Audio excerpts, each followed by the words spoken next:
Hi Michael, it's the Shuckmeister. In quantum physics, there's this concept known as the Pauli exclusion principle, which basically states that two electrons cannot have the same quantum numbers at the same time. So to speak, if a 22-year-old electron has the quantum numbers of enjoying brunch and dancing on stage, a 65-year-old electron could not. However, you've spoken about something I dub the Dolly exclusion principle, meaning that the laws of physics and the natural order apply to everyone except for Dolly Parton. How did you come to this breakthrough in physics, and when can we expect you'll receive the Nobel Prize? Thanks. I'll be waiting for the Nobel, but the breakthrough is just so clear. When did I come to it? When I observed Dolly.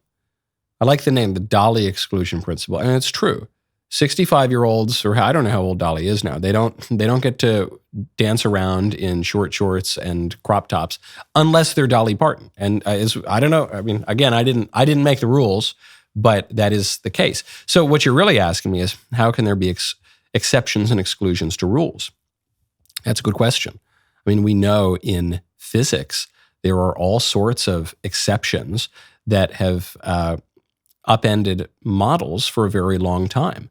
I mean, it seems to me every few months now we're reading about some new revelation about the nature of dark matter or dark energy, because we fill in the gaps on things that we don't know, that don't quite match our models, to say nothing of like the general theory of relativity or anything like that, where the models don't totally match up with reality. And then in part that could just be our own ignorance, and we'll discover a way to perfect that. All models are wrong, but some are useful. But furthermore, there are exceptions even to the laws of nature themselves, and those are called miracles.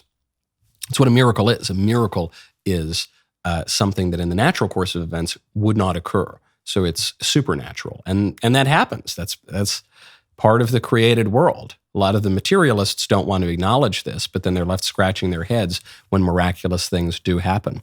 So to what do I attribute Dolly's unique character? Is it our ignorance, or is it just a miracle? How should I know? Next question. Good morning, Michael. This is Arun. As you know from a previous voicemail of mine, I am deeply fearful of these criminal indictments against Donald Trump. The basis of that fear is my observation that most Americans, i.e. those outside of the creme de la creme, and certainly most liberal voters, possess a dangerous combination of political apathy, ignorance, a lack of attention span, and an enthusiasm to vote with reckless alacrity. Now, admittedly, I live in a sort of right-wing bubble, since all of my friends and family are politically conservative. And I know you have previously assured me that most Americans would be horrified by the spectacle of a former president and current presidential candidate behind bars on the eve of an election. But I do live in a large liberal city, and when I go out to bars and other public places, I often make it a point to talk to random people about politics. And while these people tend to have fairly reasonable opinions, they nonetheless have a baseless trust in the federal justice system and almost always say that they would not vote for Trump if he is convicted of a crime. And this is not just my anecdotal observation. At least one recent poll showed that 55% of Americans would not vote for Trump if he were convicted. Now, I think that Donald Trump was the greatest American president since Lincoln, since Washington, and even since King Ashoka of ancient India. But I donated to Vivek because, as he put it, to nominate Trump is to send him into a buzzsaw. Alas, it appears that Trump will be our nominee, and of course he has my full support, but I still lack confidence in our fellow Americans. My question for you is twofold. From whence do you derive your trust in the wisdom of the American public? And should Trump be convicted in the months leading up to the election, how do we convince the American electorate to vote for him? Thank you as always for your wisdom.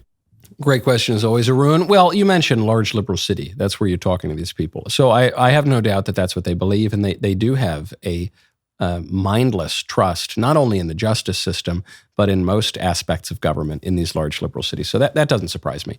I guess the reason I still have a great deal of confidence in the American people is, one, because they're American, and Americans have always been a little bit more conservative and than, say, the French or something like that. But two, because I have trust in people more broadly to maintain some of the common sense.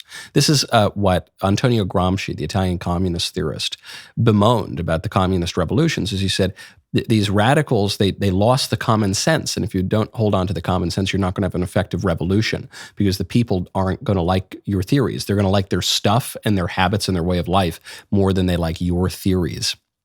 So I think the American people still possess a great deal of common sense. And then how do you convince those people to vote for him? Well, you're not convincing the people in the big liberal cities generally. It's just a waste of time, probably.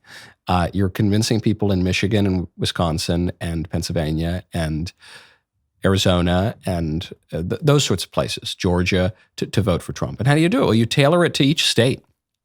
To use just the example of Michigan, you make an appeal to the large Muslim population in Michigan that the Democrats have encouraged to come in, and you say, "Hey, do you want to vote for Joe Biden, who is like completely insane and wants to chop off kids' genitals and upend everything that's normal, or you want to vote for Trump, who is just kind of normal? You probably want to vote for the normal guy, right?" I think in a lot of these swing states, you need to convince people that Trump is the more normal person. And it's weird because he's a billionaire playboy from New York who's a TV star and a real estate mogul. And I know he doesn't seem normal. For most of Joe's career, Joe's shtick was that he was normal, but he's not normal. He's opened our country to an invasion of over 6 million people. Joe Biden is saying that either, they're going to threaten taking your kids away from you if you don't them. They're going to bring the weight of the federal government to bear on not only but even Joe Biden is the one who's going to get us into World War III. He's not normal. And so we've talked recently, because of my favorite Twitter account, Edmund Smirk's theory of normality, about how it's really important to hold on to normality. It's the same insight that Gramsci is pointing out. You need to seem like you're the normal, common sense person. And can Trump do that? Yes. Will he do that? That remains to be seen. Dirty Mike, Mr. Reality here. On Tuesday, you were talking about your conspiracy expansion pack for your yes or no game, and it made me think of a conspiracy that I wanted your take on.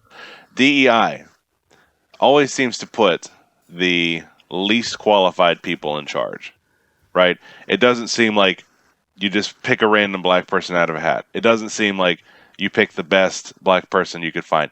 It seems like you pick the worst. That's how DEI works. Claudine Gay, worst. Ketanji Brown Jackson, worst. Every DEI pick seems terrible. So my question is, since the people picking these people are, as we know, extremely racist Democrats who would probably put black people in chains in a second, do you think they pick the worst black people they can find on purpose to create a narrative that black people aren't good at things that will then lead into them being relegated to the dregs of society again? Is this a big conspiracy? Thanks. I'm not totally persuaded by that. In part because Claudine Gay was pretty bad. Obviously, she plagiarized at least half of her academic corpus, and her academic corpus was extremely small. It was 11 papers. 11 publications is what you should have in graduate school, not when you're the president of Harvard. Ketanji Jackson is probably a little bit more impressive. I believe she went to law school with Ted Cruz. And Ketanji, I mean, she doesn't seem like the brightest bulb in the pack, but she doesn't seem dumb either. She's probably pretty intelligent and just is totally wrong. I mean, she's pretty radical. So I don't think they picked the very worst. I mean, if you really wanted to pick the very worst sort of stereotype, you'd think of, if you remember the old Martin Lawrence show, Martin Lawrence had this character that he would do, which was the most extreme caricature of a really ghetto black woman, and the character's name was Shanae. Shanae would be the version of that. and that's not Claudine Gay, and that's not Ketanji Jackson or anybody. So no, I don't think that's it. And there are black people who have been promoted to the very heights of civic life who are extremely impressive, including on the Supreme Court, most notably Clarence Thomas. But I think there you see the problem, right? Which is Clarence Thomas is extremely impressive and obviously very intelligent and educated and has good judgment and is conservative. So, they're just trying to ask for so many things. But the most important lens is the ideological lens. So they have to pick some leftist, and the people they're picking are getting less and less impressive, I think, because they're making more ideological demands that preclude reason and right judgment. Man, what a great clip that was. Now, hold up. Wait. You got to ring that bell and subscribe to the Michael Knowles YouTube channel, and we'll see you next time.